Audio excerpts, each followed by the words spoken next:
നമസ്കാരം. ഞാനിപ്പോൾ ഉള്ളത് അനിൽകുമാറിൻ്റെ കൂടെയാണ്. അനിൽകുമാർ ഒരു എഴുത്തുകാരനാണ്, പ്രവാസിയായിരുന്നു നീണ്ടകാലം. ഇപ്പോഴും പ്രവാസത്തിലേക്കുള്ള ഒരു തയ്യാറെടുപ്പിലുമാണ്. നമസ്കാരം അനിൽകുമാർ. നമസ്കാരം ഷാജി ചേട്ടാ.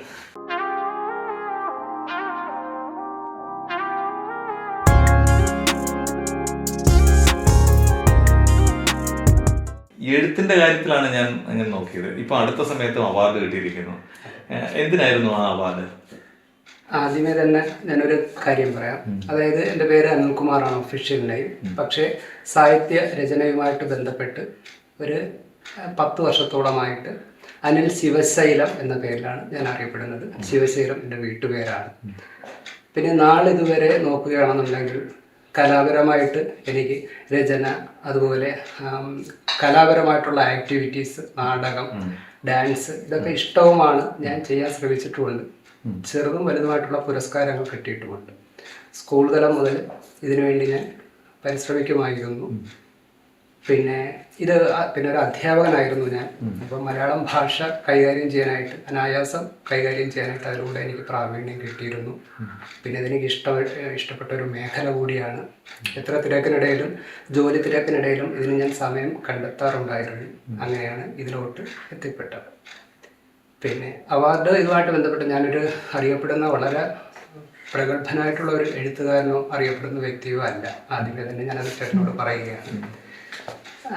പിന്നെ ഓരോ ഇതിലും നമ്മൾ എഴുതുമായിരുന്നു. അതിപ്പോൾ സോഷ്യൽ മീഡിയ വഴിയായിരുന്നാലും സംഘടനകൾ, ഇപ്പോൾ ഓണാഘോഷം, ഇവിടെ തൊട്ടടുത്തിൻ്റെ വീടിൻ്റെ നേരെ ഫ്രണ്ടിൽ യുവധാര എന്ന് പറഞ്ഞൊരു ലൈബ്രറി ഉണ്ട്. അതിന് മുൻ പ്രസിഡൻ്റ് ആയിരുന്നു. 35 വർഷത്തിന് മുമ്പ് പ്രസിഡന്റ്, സെക്രട്ടറി സ്ഥാനങ്ങളൊക്കെ ഞാൻ വഹിച്ചിട്ടുണ്ടായിരുന്നു. അപ്പോൾ അന്ന് മുതലേ ഈ ഓണ പ്രോഗ്രാമായിട്ട് ബന്ധപ്പെട്ട് സ്റ്റേജ് പ്രോഗ്രാംസ് ഉണ്ടാവും. അതിൽ കഴിവതും പങ്കെടുക്കും. അത് ഗൾഫിലായിരുന്ന സമയത്ത്, വിദേശത്തായിരുന്ന സമയത്ത് എനിക്കതൊന്നും കൂടുതൽ സാധ്യതകൾ ഇല്ലായിരുന്നു. പക്ഷേ എങ്കിലും ചേട്ടൻ്റെ തന്നെ എത്രയോ സംഘടനകളുണ്ട്. ചേട്ടൻ അവിടെ വെച്ച് പരിചയക്കാരാണല്ലോ. അപ്പോൾ അവിടെ വെച്ച് ഒത്തിരി പ്രോഗ്രാമിൽ പങ്കെടുക്കാൻ കഴിഞ്ഞ, കോമ്പറ്റീഷൻ ആണെങ്കിലും അല്ലാതെയും, പാട്ടായിരുന്നാലും സാഹിത്യമായിരുന്നാലും. അപ്പോൾ അതുവഴി രചന ഇതിനോടൊപ്പം തന്നെ രചനയും കൊണ്ടുപോയി. ഒരു കോവിഡിന് ശേഷം നമുക്ക് ഒരുപാട് സാധ്യതകൾ കിട്ടി, സാഹചര്യങ്ങളും കിട്ടി, സമയവും കിട്ടി.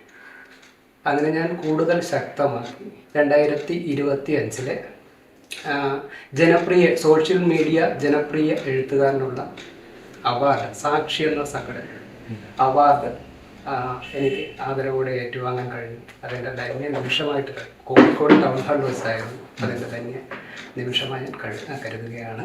ഈ എത്ര പുസ്തകങ്ങൾ എഴുതിയിട്ടുണ്ട്?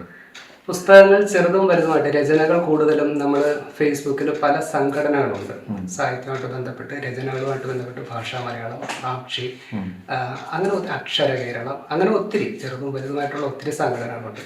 അപ്പോൾ അതിൽ ഡെയിലിയുള്ള ദിവസ മത്സരങ്ങളുണ്ടാകും, ദൈനംദിന മത്സരങ്ങളുണ്ടാകും. അതുപോലെ തന്നെ രചനാ മത്സരങ്ങൾ, ലേഖനം, ഉപന്യാസം. അപ്പോൾ അതിനൊക്കെ ഒരു പാർട്ടിസിപ്പേഷൻ, പങ്കെടുക്കുക എന്നുള്ളത്, അതിൽ ചെറിയ രീതിയിലുള്ള ചില ഇതിനൊക്കെ പുരസ്കാരങ്ങൾ കിട്ടിയിട്ടുണ്ട്.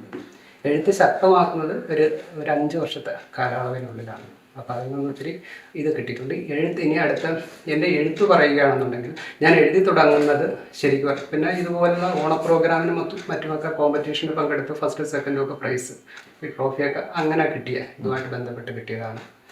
പിന്നെ എനിക്കൊരു മുന്നേ ഒരു ഡാൻസ് ട്രൂപ്പൊക്കെ ഉണ്ടായിരുന്നു, സിനിമാറ്റിക് ഡാൻസ് ട്രൂപ്പ്, ഗൾഫിൽ പോകുന്നതിന് മുന്നേ ആയിട്ട്. അത് എഴുത്ത് ഇതിനോടൊപ്പം കൊണ്ടുപോയി. ഈ സാക്ഷിയുടെ ഇതിൽ പല സംഘടനയുടെ ഇതിൽ തന്നെ ഞാൻ ഒരുപാട് പോസ്റ്റ് ചെയ്തിട്ടുണ്ട്. പുസ്തക രൂപത്തിൽ ഇറക്കുന്നത് സാക്ഷിയുടെ ഒരു ഡയറി, 2026 ഡയറിയിൽ എൻ്റെ രചന, അതാണ് ആദ്യമായിട്ട് അച്ചടിച്ച് വന്നത്, പ്രിൻ്റ് ചെയ്തത്.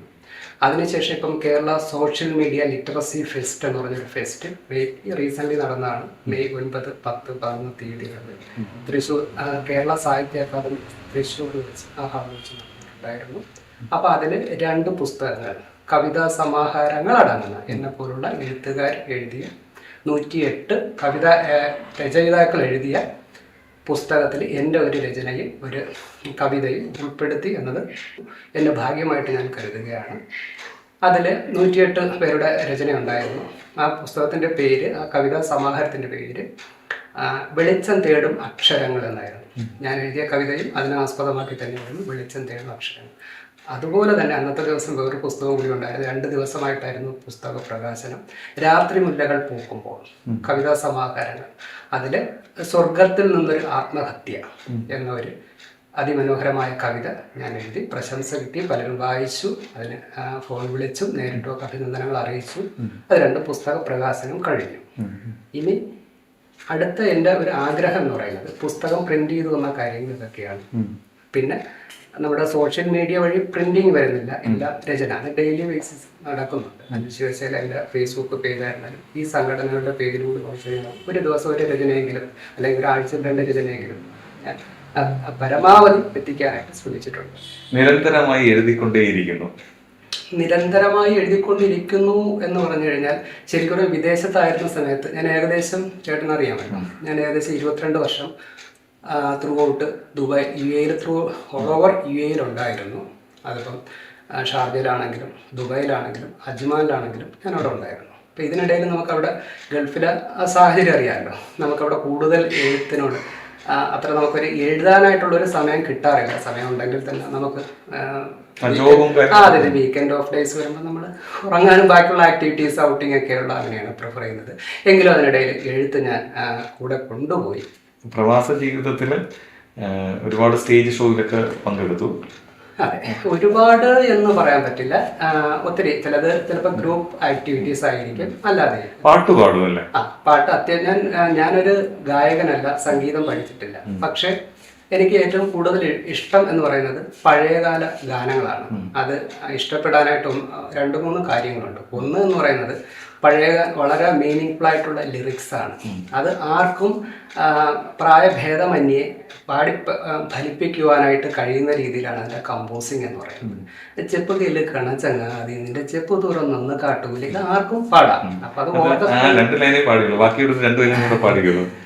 അതെന്താണ് എന്നല്ല കുന്നിക്കൊരു മണി പൊന്മാല ചെപ്പ് കയ്യിൽ കണ ചങ്ങാതി നിന്റെ ചെപ്പ് തുറന്നൊന്ന് കാട്ടൂലേ. അപ്പൊ അത് നമുക്ക് ഏത് രീതിയിലും പാടാം, ആർക്കും പാടാം. ഓർക്കസ്ട്രയും കൂടെ വരുമ്പോൾ കുറച്ചുകൂടി ഇമ്പമുള്ളതാവും. പിന്നെ അവിടെ ആയിരുന്ന സമയത്ത്, ദുബായിലായിരുന്ന സമയത്ത് ഓർക്കസ്ട്ര വെച്ച് പാടുമായിരുന്നു. ഇതുപോലെ ഓണ പ്രോഗ്രാം ഇതൊക്കെ വരുമ്പോഴത്തേക്ക് പെട്ടെന്ന് ഓർമ്മ വരുന്നത് ഒത്തിരി ഗാനങ്ങളുണ്ട്. എൻ്റെ ഫേവറേറ്റ്, എല്ലാവരും എന്നെ കളിയാക്കുന്ന ഒരു ഗാനമാണ്, എനിക്ക് ഇഷ്ടപ്പെട്ട ഗാനമാണ്. ഉജ്ജയിനിയിലെ ഗായിക ഉർവശി എന്നൊരു മാളവിക ശില്പികൾ തീർത്ത കാളിദാസന്റെ കൽപ്രതിമയിൽ മാലയിട്ടു. അത് ഞാൻ പാടി ആൾക്കാർക്ക് അരോചകമായിട്ടുണ്ട്. കാരണം പഴയ പാട്ടുകൾ പുതിയ തലമുറ അത്ര ആസ്വദിക്കുന്നില്ല എന്നുള്ളതാണ് വാസ്തവം. പക്ഷേ എങ്കിലും ഞാൻ സ്മോളിൽ ഒരു 50ഓളം പാട്ട്, അനിൽ ശിവസേലൻ തന്നെയാണ് ID, അതിൽ male female version, male means duet ഞാൻ പാടി ഇട്ടിട്ടുണ്ട്. അതിൽ ഒരുപാട് തെറ്റുകുറ്റങ്ങളുണ്ട്. ഞാൻ ആദ്യമേ തന്നെ പറയുന്നത് ഞാനൊരു സംഗീതം പഠിച്ച ആളല്ല, സംഗീതം ബാക്ക്ഗ്രൗണ്ട് ഇല്ല. പക്ഷെ ഞാൻ ശ്രമിക്കും. നിരുത്സാഹപ്പെടുത്തുന്നവരുണ്ട്, പ്രോത്സാഹിപ്പിക്കുന്നവരുണ്ട്. എങ്കിലും I try my best level. അതാണ് എൻ്റെ കൺസെപ്റ്റ്. അതെ, ഈ പഴയ പാട്ടുകളിൽ നാടകഗാനങ്ങളോട് കൂടുതൽ ഇഷ്ടമുണ്ട്. തീർച്ചയായിട്ടും. അപ്പം നാടകഗാനങ്ങളും അതുപോലെ പഴയ സിനിമാ പാട്ടുകളും കൂടുതൽ ഇഷ്ടം. അപ്പം ഇതല്ലാതെ മറ്റേത് പാട്ടാണ് കൂടുതൽ നമുക്ക് പെട്ടെന്ന് 1, 2, 3 എന്ന് പറയുമ്പോൾ? ഹിന്ദു ഡിവോഷണൽ സോങ്സ് ഒരുവിധം ഇഷ്ടമാണ് എനിക്ക്. അത് ഇപ്പൊ ഹിന്ദു എന്നല്ല, റെസ്പെക്ട് നമ്മുടെ റിലീജിയൻ വൈസ് അല്ല പറയുന്നത്. ക്രിസ്തീയ ഭക്തിഗാനങ്ങളാണെങ്കിലും മുസ്ലിം ഗാനങ്ങളാണെന്നുണ്ടെങ്കിലും അതുപോലെ തന്നെ ഹിന്ദു ഇതാണെങ്കിലും നമുക്ക് കൂടുതൽ ടച്ച് വരുന്നത് ഹിന്ദു ഗാനങ്ങളായതുകൊണ്ട്, കേട്ട് ഇവിടെ തൊട്ടടുത്ത അമ്പലമുണ്ട്, ക്ഷേത്രത്തിലെ കേട്ട് പരിചയമുള്ളത് കൂടുതൽ അതായതുകൊണ്ടാണ് ഞാനത് പറഞ്ഞത്. അതൊക്കെ ഇഷ്ടമാണ്. 2 ലൈൻ പാടാമോ? 2 വരി പാടാൻ ശ്രമിക്കുകയാണ്. തെറ്റുകുറ്റങ്ങളുണ്ടാകും, സദയം ക്ഷമിക്കണം. അമ്പലപ്പുഴേ ഉണ്ണിക്കണ്ണനോടു നീ എന്തു പരിഭവം മെല്ലയോതി വന്നു നീ കൽവിളക്കുകൾ പാതി നിൽക്കവേ എന്തു നൽകുവാൻ എന്നെ കാത്തു നിന്നു നീ. അങ്ങനെ പോവും. അതൊരു എനിക്ക് അത്ര ഒരു ഇതായിട്ടല്ല എനിക്കറിയാം. തെറ്റുകുറ്റങ്ങളുണ്ട്, പക്ഷെ ചില പ്രോത്സാഹിപ്പിക്കുന്നവരുണ്ട്. പിന്നെ നമ്മൾ ശ്രമിക്കുക എന്നുള്ളതാണ്. എവിടെയാണ് സ്കൂൾ വിദ്യാഭ്യാസം? സ്കൂൾ വിദ്യാഭ്യാസം നമ്മുടെ വീട് കടക്കാവൂറാണ്.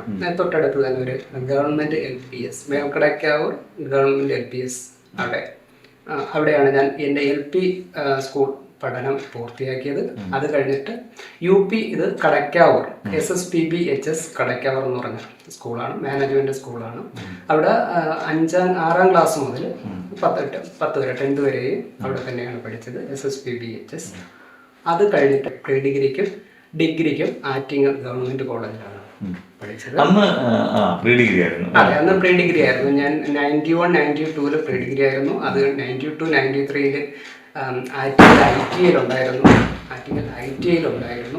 അത് കഴിഞ്ഞ് ഡിഗ്രിക്ക് BCom ആയിരുന്നു. പിന്നെ MCom ഞാൻ പ്രൈവറ്റ് ആയിട്ടാണ് ചെയ്തത്. അതിനിടയിൽ higher diploma HDC higher diploma ആണ്. കോപ്പറേറ്റീവ് ബാങ്കിലൊക്കെ നമുക്ക് HDC ഉണ്ടെങ്കിൽ ടെസ്റ്റ് എഴുതി കയറാൻ പറ്റും. ഇതൊക്കെ ഞാൻ പറയുന്നത് 98 കാലഘട്ടത്തിലാണ്. അന്ന് ഒത്തിരി വേക്കൻസീസ് ഉണ്ടായിരുന്നു. കോപ്പറേറ്റീവ് ടെസ്റ്റ് എഴുതുന്നതിന് മുമ്പ് തന്നെ ഞാൻ വിദേശത്ത് പോയി. പിന്നെ അത് കഴിഞ്ഞിട്ട് അവിടെ നിന്ന് ഞാൻ സെയിൽസ് ആൻഡ് മാർക്കറ്റിങ്ങിൽ ഓൺലൈൻ MBA ദുബായിൽ ഓൺലൈൻ MBA ബിരുദധാരിയാണ്. ബിരുദാനന്തര മാസ്റ്റർ ഡിഗ്രിയാണ്. അങ്ങനെ പോകുന്നു. ഓക്കെ, പ്രവാസം എപ്പോഴായിരുന്നു തുടങ്ങിയത്? ഏത് വർഷം? പ്രവാസം 2000. എനിക്ക് എക്സാക്ട് ഓർമ്മയുണ്ട്. 2000 ഫെബ്രുവരി 18-ാം തീയതി ഗൾഫ് ഫെയറിൽ ട്രിവാൻഡ്രത്ത് നിന്ന് 4:15 ദുബായ് എയർപോർട്ടിൽ കാലുകുത്തി, ആ മണ്ണിൽ കാലുകുത്തി തൊഴുത് ആയിട്ടാണ് ഞാൻ എൻ്റെ പ്രവാസ ജീവിതം ആരംഭിക്കുന്നത്. നാളിതുവരെ എനിക്ക് പ്രവാസ ജീവിതത്തിൽ നിന്ന് പിന്നെ മോശമായിട്ടുള്ള ഒരു അനുഭവം ഉണ്ടായിട്ടില്ല. പക്ഷെ നമുക്ക് അനുഭവങ്ങൾ, നല്ലതും മോശമായിട്ടുള്ള അനുഭവങ്ങൾ ഉണ്ടാവാം, തിക്ത അനുഭവങ്ങൾ ഉണ്ടാവാം, അതുണ്ടായിട്ടുണ്ട്. പക്ഷെ എനിക്ക് പ്രവാസ മണ്ണ് എന്നെ, പ്രത്യേകിച്ച് UAE മണ്ണ് എന്നെ ചതിച്ചിട്ടില്ല. ഒരു വിശ്വാസമാണ് അത്. അതായത് നമ്മൾ ആത്മബോധത്തോടു കൂടി ഏത് ജോലിയിൽ ഏർപ്പെട്ട് കഴിഞ്ഞാലും കുറച്ച് സ്ട്രഗിൾ ചെയ്യേണ്ടി വരും. പ്രവാസിയായ ചേട്ടൻ അത് ഞാൻ പറഞ്ഞു തരേണ്ട കാര്യമില്ല. അപ്പോൾ അതിൽ നിന്ന് നമുക്ക് തീർച്ചയായിട്ടും നമ്മൾ ഉദ്ദേശിക്കുന്നു മാർഗം ഏതായാലും ലക്ഷ്യം നന്നായാലും മതിയെന്ന് പറയും, അല്ലേ? ഏത് ദുർഘടം പിടിച്ച പാതയാണെങ്കിലും നമ്മുടെ ആ ലക്ഷ്യത്തിലെത്തുക, we have to achieve our goal.